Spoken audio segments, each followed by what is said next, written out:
नमो भगवते वासुदेवाय नमः। प्रिय भक्तों, आइए आज सुनते हैं षटतिला एकादशी की व्रत कथा। ये व्रत माघ मास के कृष्ण पक्ष की एकादशी तिथि को रखा जाता है। इस एकादशी पर 6 प्रकार के तिलों का प्रयोग किया जाता है, जिसके कारण इसका नामकरण षटतिला एकादशी व्रत पड़ा। इस व्रत को रखने से मनुष्य को अपने बुरे पापों से मुक्ति मिलती है। इस व्रत को रखने से जीवन में सुख समृद्धि आती है। पूजा विधि।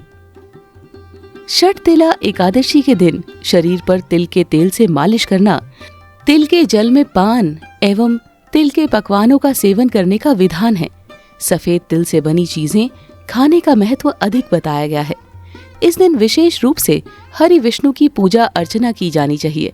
जो लोग व्रत रख रहे हैं वो भगवान विष्णु की पूजा तिल से करें। तिल के बने लड्डू का भोग लगाएं। तिलों से निर्मित प्रसाद ही भक्तों में बांटें। व्रत के दौरान क्रोध, ईर्ष्या आदि जैसे विकारों का त्याग करके फलाहार का सेवन करना चाहिए। साथ ही रात्रि जागरण भी करना चाहिए। इस दिन ब्राह्मण को एक भरा हुआ घड़ा, छतरी, जूतों का जोड़ा, काले तिल और उससे बने व्यंजन, वस्त्र आदि का दान करना चाहिए। व्रत कथा। भगवान श्री कृष्ण के श्रीमुख से एकादशियों का महात्म्य सुनकर श्रद्धा पूर्वक उन्हें प्रणाम करते हुए अर्जुन ने कहा, हे केशव, आपके श्रीमुख से एकादशियों की कथाएं सुनकर मुझे असीम आनंद की प्राप्ति हुई है। हे मधुसूदन, कृपा कर अन्य एकादशियों का महात्म्य सुनाने की भी अनुकंपा करें। हे अर्जुन, मैं अब माघ मास के कृष्ण पक्ष की षटतिला एकादशी व्रत की कथा सुनाता हूँ। एक बार दालंभ्य ऋषि ने पुलत्स्य ऋषि से पूछा, हे ऋषि श्रेष्ठ, मनुष्य मृत्युलोक में ब्रह्म हत्या आदि महापाप करते हैं और दूसरे के धन की चोरी तथा दूसरे की उन्नति देखकर ईर्ष्या आदि करते हैं। ऐसे महान पाप मनुष्य क्रोध, ईर्ष्या, आवेग और मूर्खतावश करते हैं और बाद में शोक करते हैं कि हाय, ये हमने क्या किया। हे महामुनि, ऐसे मनुष्यों को नरक से बचाने का क्या उपाय है? कोई ऐसा उपाय बताने की कृपा करें जिससे ऐसे मनुष्यों को नरक से बचाया जा सके, अर्थात उन्हें नरक की प्राप्ति ना हो। ऐसा कौन सा दान पुण्य है जिसके प्रभाव से नरक की यातना से बचा जा सकता है? इन सभी प्रश्नों का हल आप कृपया पूर्वक बताइए। दालभ्य ऋषि की बात सुनकर पुलत्स्य ऋषि ने कहा, हे मुनि श्रेष्ठ, आपने मुझसे अत्यंत गूढ़ प्रश्न पूछा है। इससे संसार में मनुष्यों का बहुत लाभ होगा, जिस रहस्य को इंद्रादि देवता भी नहीं जानते। ये रहस्य मैं आपको अवश्य ही बताऊंगा। माघ मास आने पर मनुष्य को स्नान आदि से शुद्ध रहना चाहिए और इंद्रियों को वश में करके तथा काम, क्रोध, लोभ, मोह, ईर्ष्या तथा अहंकार आदि से सर्वथा बचना चाहिए। पुष्य नक्षत्र में गोबर, कपास, तिल मिलाकर उपले बनाने चाहिए। इन उपलों से 108 बार हवन करना चाहिए। जिस दिन मूल नक्षत्र और एकादशी तिथि हो तब अच्छे पुण्य देने वाले नियमों को ग्रहण करना चाहिए। स्नान आदि नित्य कर्म से देवों के देव भगवान श्री हरि का पूजन एवं कीर्तन करना चाहिए। एकादशी के दिन उपवास करें तथा रात को जागरण और हवन करें। उसके दूसरे दिन धूप, दीप, नैवेद्य से भगवान श्री हरि की पूजा अर्चना करें तथा खिचड़ी का भोग लगाएं। उस दिन श्री विष्णु को पेठा, नारियल, सीताफल या सुपारी सहित अर्घ्य अवश्य देना चाहिए। तदुपरांत उनकी स्तुति करनी चाहिए। हे जगदीश्वर, आप निराश्रितों को शरण देने वाले हैं। आप संसार में डूबे हुए का उद्धार करने वाले हैं। हे कमल नयन, हे मधुसूदन, हे जगन्नाथ, हे पुंडरीकाक्ष, आप लक्ष्मी जी सहित मेरे इस तुच्छ अर्थ को स्वीकार करें। इसके पश्चात ब्राह्मण को जल से भरा घड़ा और तिल दान करने चाहिए। यदि संभव हो तो ब्राह्मण को गऊ और तिल दान देना चाहिए। इस प्रकार मनुष्य जितने तिलों का दान करता है वो उतने ही सहस्त्र वर्ष स्वर्ग में वास करता है। तिल स्नान, तिल की उपटन, तिलोदक, तिल का हवन, तिल का भोजन, तिल का दान, इस प्रकार 6 रूपों में तिलों का प्रयोग षटतिला कहलाती है। इससे अनेक प्रकार के पाप नष्ट हो जाते हैं। इतना कहकर पुलत्स्य ऋषि ने कहा, अब मैं एकादशी की कथा सुनाता हूँ।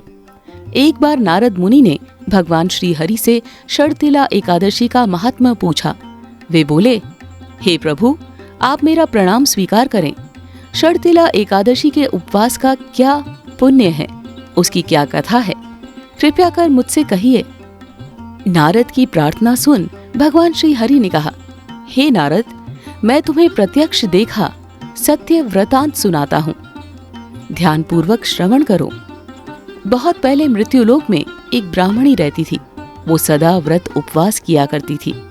एक बार वो 1 मास तक उपवास करती रही। इससे उसका शरीर बहुत कमजोर हो गया। वो अत्यंत बुद्धिमान थी। फिर उसने कभी भी देवताओं तथा ब्राह्मणों के निमित्त अन्न आदि का दान नहीं किया।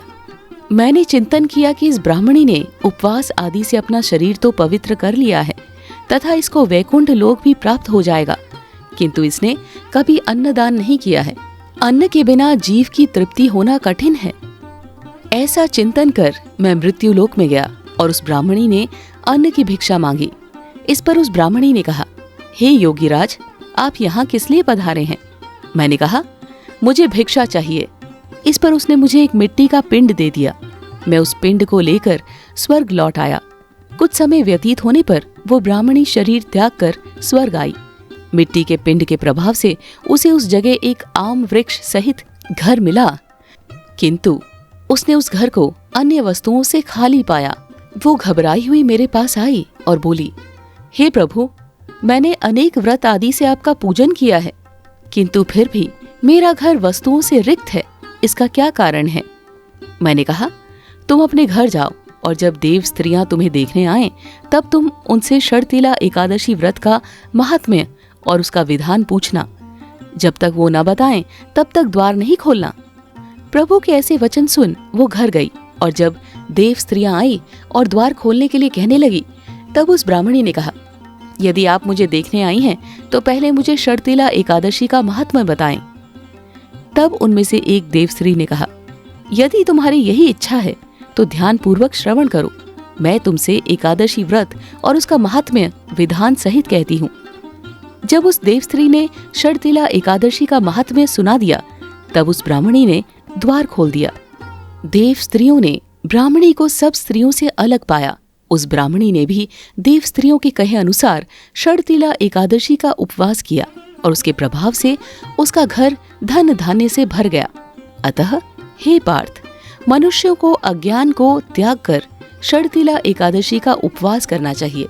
इस एकादशी व्रत के करने वाले को जन्म जन्म की निरोगता प्राप्त हो जाती है। इस उपवास से मनुष्य के सभी पाप नष्ट हो जाते हैं।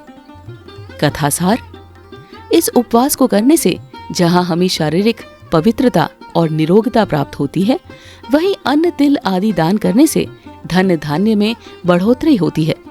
इससे ये भी सिद्ध होता है कि मनुष्य जो और जैसा दान करता है, शरीर त्यागने के बाद उसे फल भी वैसा ही प्राप्त होता है। अतः धार्मिक कृतियों के साथ साथ हमें दान आदि अवश्य करना चाहिए। शास्त्रों में वर्णित है कि बिना दान किए कोई भी धार्मिक कार्य संपन्न नहीं होता। शर्तिला एकादशी व्रत कथा 2। इस बार भगवान विष्णु ने नारद जी को शर्तिला एकादशी की व्रत विधि और महत्व के बारे में बताया। इस व्रत के महत्व को जानने के लिए शर्तिला एकादशी की कथा भी सुनाई। पौराणिक कथा के अनुसार धरती पर एक नगर में ब्राह्मण दंपति रहते थे। एक दिन पति की मृत्यु हो गई, जिससे उसकी पत्नी विधवा हो गई।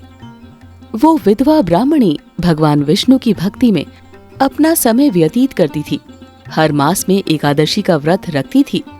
उस ब्राह्मणी की श्रद्धा और भक्ति को देखकर भगवान विष्णु प्रसन्न हो गए। एक दिन वे साधु का रूप धारण करके इस ब्राह्मणी के पास भिक्षा मांगने पहुंच गए। उस ब्राह्मणी ने उनको अन्न आदि न देकर मिट्टी का एक पिंड दान कर दिया। कुछ देर बाद भगवान विष्णु उस पिंड के साथ बैकुंठ धाम चले गए। समय व्यतीत होता गया और एक दिन उस ब्राह्मणी की मृत्यु हो गई। व्रत से अर्जित पुण्य के कारण ब्राह्मणी को वैकुंठ धाम में स्थान प्राप्त हुआ।